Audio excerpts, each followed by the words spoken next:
종수가 어린 시절을 떠올리면 늘 떠오르는 풍경이 있었다. 너른 들판이 햇볕에 반짝이던 고향 마을, 그리고 그 들판 끝자락에서 바람에 흔들리던 미옥의 치맛자락. 종수는 그 시절을 단 한 번도 잊어본 적이 없다. 나이가 들어 기억력이 흐릿해지고 옛날 일들이 마치 물속에 잠긴 것처럼 흐려져도 미옥이 웃던 얼굴만큼은 유난히 또렷하게 떠올랐다.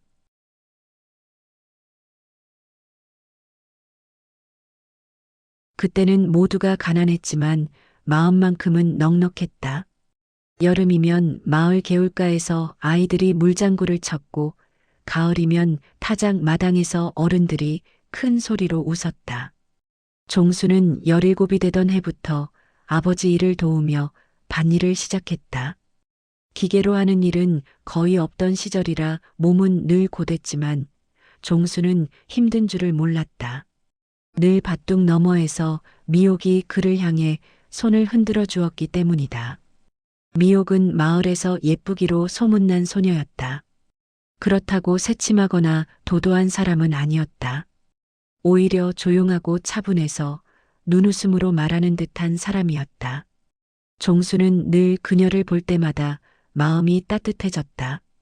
밥을 굶고 나갔다 돌아오는 길에도 그녀 얼굴만 보면 배가 부른 것 같았다. 종수와 미옥이 가까워진 건 마을 잔치에서였다. 마을 안악들이 떡을 나르고 청년들이 장터를 왔다 갔다 하던 시끌벅적한 날이었다. 종수는 장정들 틈에서 허둥대며 도와주다가 그만 큰 항아리를 넘어뜨릴 뻔했는데 그때 미옥이 얼른 손을 뻗어 잡아주었다. 그 작은 손이 종수의 손등에 닿는 순간 종수는 가슴이 쿵 내려앉는 소리를 분명히 들은 것 같았다. 그날 이후 두 사람은 자연스레 자주 마주치게 되었다. 아침이면 우물가에서 물을 길어 나르던 미옥이 종수에게 먼저 인사를 건넸고 종수는 괜히 부끄러워 고개를 숙이면서도 하루 종일 기분이 좋았다. 마을 사람들도 둘을 보며 흐뭇하게 웃곤 했다. 한겨울 눈이 소복이 쌓이던 어느 날 종수는 집 뒤뜰에서 장작을 패다가 문득 걸음을 멈추었다. 바람이 불며 작은 종이 쪽지가 발치에 굴러왔다. 펼쳐보니 미옥의 글씨였다. 구수하고 반듯한 글씨로 이렇게 적혀 있었다. 내일 저녁 다리 아래에서 잠시 볼 수 있을까요? 종수는 그저 웃음이 났다. 추운 겨울인데도 마음이 따뜻해져 한동안 장작 패던 일을 잊고 멍하니 서 있었다. 그리고 다음 날 저녁 달빛이 흐린 강가에서 미옥이 그를 기다리고 있었다. 그녀는 손을 모아 잡고 서서 종수가 오는 걸 보고 작게 웃었다. 그 웃음은 종수에게 평생 잊히지 않는 첫사랑의 시작이었다. 그날 미옥은 종수에게 조심스레 말했다. 요즘 전쟁 이야기가 많아 걱정이 된다며 혹시나 세상이 뒤흔들리더라도 서로 꼭 살아남아 다시 만나자고. 종수는 말없이 미옥의 손을 감싸주며 고개를 끄덕였다. 그때 종수는 마음속으로 혼잣말했다. 이 사람을 꼭 지켜야겠다. 두 사람의 약속은 그렇게 시작되었다. 전쟁이 발발하기 전까지 둘은 함께 밭길을 걸었고 가끔은 사진관 앞에서 유리문을 사이에 두고 서로의 모습을 비추어 보며 웃기도 했다. 어떤 날은 비 오는 처마 아래서 비를 피해 서 있다가 둘만의 조용한 시간을 보내기도 했다. 그러나 어느 여름 새벽 먼 데서 포성이 들려오기 시작했다. 마을은 순식간에 혼란에 휩싸였다. 누군가는 짐을 이고 달렸고 누군가는 울며 문을 잠갔다. 종수는 아버지와 어머니를 챙기며 피난 준비를 하는 와중에도 미옥을 찾아야 했다. 어떤 경우에도 그녀의 손을 놓칠 수 없었다. 종수가 마을 어귀에서 미옥을 발견했을 때 그녀는 이미 가족과 함께 짐을 꾸려 서 있었다. 두 사람은 그 혼란 속에서도 서로를 보자마자 달려갔다. 종수는 숨을 몰아쉬며 말했다. 전쟁이 났다며 피난길은 위험하니 어떻게든 같이 움직이자고. 미옥은 떨리는 목소리로 고개를 끄덕였다. 그러나 그날의 피난길은 두 사람의 인생에서 가장 잔인한 하루였다. 피란민 행렬이 길에 가득했고 소리 없는 울음과 절망이 뒤섞여 있었다. 길가에는 버려진 짐과 울고 있는 아이들, 서로 부르며 헤어지는 사람들까지.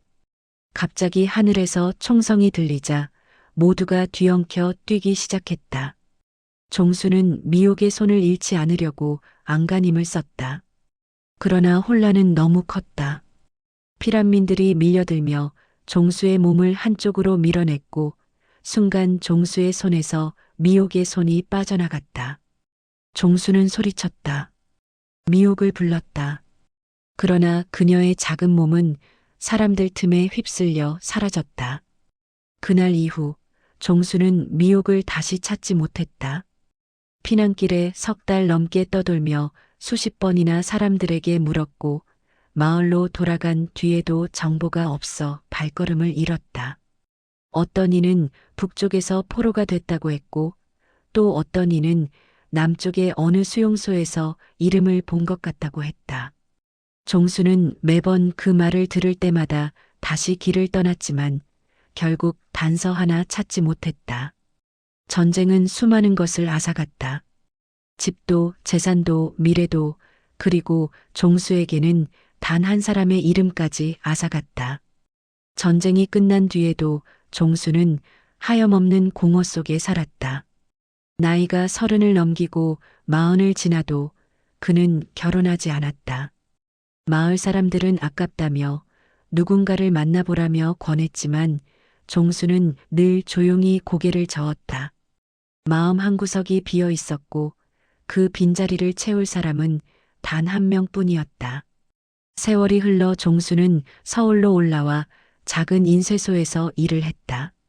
손재주가 있어 글자를 배열하고 종이를 다루는 일은 적성에 맞았다. 그러나 종수가 그 일보다 더 오래 붙잡고 있던 건 한 장의 사진이었다. 전쟁 나기 직전 미옥이 사진관에서 찍은 작은 흑백 사진. 종수는 그 사진을 지갑에 넣어 다니며 가끔 꺼내 보았다. 사진 속의 미옥은 긴 머리를 빗어 넘기고 창가에서 조용히 웃고 있었다. 마치 시간이 멈춘 사람처럼. 그 사진을 본 사람들은 모두 말했다. 참 고운 얼굴이라고. 그러나 종수에게는 그보다 더 큰 의미였다. 그것은 잃어버린 청춘, 잃어버린 약속, 그리고 돌아오지 않을지도 모르는 기다림의 상징이었다. 70을 넘기고 80을 바라보던 어느 해 봄, 종수는 동네 복지관에서 열린 작은 전시회를 우연히 찾게 되었다. 전쟁 실향민 사진전이라는 안내문이 붙어 있었고 아무 생각 없이 들어갔다. 낡은 사진들, 흩어진 기록들, 젊은 얼굴들, 전쟁의 흔적들. 종수는 천천히 벽을 따라 걸으며 사진들을 바라보다가 어느 순간 발걸음을 멈추었다. 그곳에 오래전과 똑같은 얼굴이 있었다. 미옥이었다. 사진 속 그 표정, 그 웃음, 그 고요한 눈빛. 종수는 숨이 멎는 것 같았다. 무릎이 풀릴 정도로 온몸이 떨렸다. 사진 아래에는 기증자 이름도 설명도 없었다. 그저 누군가 전시 준비함에 넣고 간 사진일 뿐이라고 했다. 종수는 그 사진 앞에서 한참을 서 있었다. 마치 50년의 세월이 눈앞에서 흐르는 것처럼 미옥을 잃던 날의 절망이 다시 되살아났다. 그러나 동시에 오랜 기다림 끝에 다시 꿈틀거리기 시작한 희미한 희망도 있었다. 종수는 사진 앞에서 아주 작은 목소리로 혼잣말했다. 미호가 내가 살아있는 거니? 그날 종수는 사진 앞에 서 있는 동안 단 한 번도 눈을 떼지 못했다. 그리고 그 순간 전혀 예상하지 못한 일이 일어났다. 누군가 뒤에서 조용히 말했다. 저 사진 참 익숙하네요. 종수는 천천히 뒤를 돌아보았다. 그리고 그곳에서 한 여인이 조용히 서 있는 모습을 보았다. 백발이 성성하고 지팡이를 짚은 작은 체구의 노인이었다. 직접적으로는 알아볼 수 없었다. 그러나 그녀의 눈동자만큼은. 종수는 숨을 삼켰다. 그 눈빛, 그 깊은 울림. 50년 동안 잊을 수 없었던 바로 그 눈빛이었다. 그 순간 종수의 입술이 떨렸다. 그리고 마침내 물었다. 혹시 정미옥 맞습니까? 여인은 입을 열었다. 그 목소리는 작고 떨렸지만 너무도 익숙했다. 종수? 그 한마디로 50년의 시간이 무너져 내렸다. 그리고 종수는 깨달았다. 잃어버렸다고 생각했던 시간이 사실은 아직 끝나지 않았다는 것을. 다음 편 기대해 주시고 구독과 좋아요는 저에게 큰 힘이 됩니다.